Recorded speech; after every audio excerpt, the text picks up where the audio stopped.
Je vous en prie, installez-vous. Chaque demande de RSA dans le Haut-Rhin est actuellement instruite ainsi. Un accueil personnalisé pour constituer le dossier et établir un premier bilan. Logement, santé, recherche d'emploi est désormais une question subsidiaire.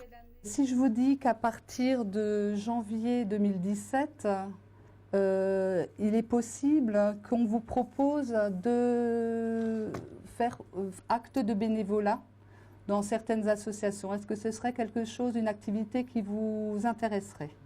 Le bénévolat au service de l'insertion, c'est la nouvelle formule utilisée par le conseil départemental. Fini la polémique politique, place à la mise en œuvre d'un nouvel outil intégré au contrat d'engagement réciproque signé par les allocataires.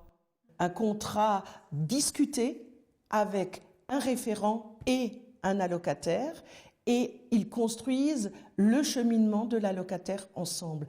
Et à partir du moment où ce bénévolat entre dans une des exigences du contrat, il y a signature du contrat et donc obligation d'y répondre. C'est, semble-t-il, juridiquement irréprochable, le résultat de 6 mois de concertation. Le bénévolat associatif sera donc proposé au cas par cas comme solution individuelle pour l'insertion. Si l'allocataire a des problématiques de santé ou des gardes d'enfants, tous ces éléments-là seront vus dans le cadre du contrat d'engagement réciproque où, par exemple, le bénévolat pourra ne pas être les 2 premiers mois une des actions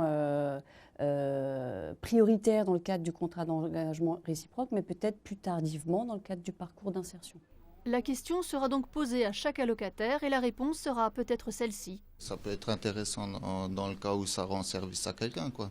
La fraternité commence par l'entraide, donc si on peut commencer déjà par là, je pense qu'on a avancé déjà beaucoup, quoi.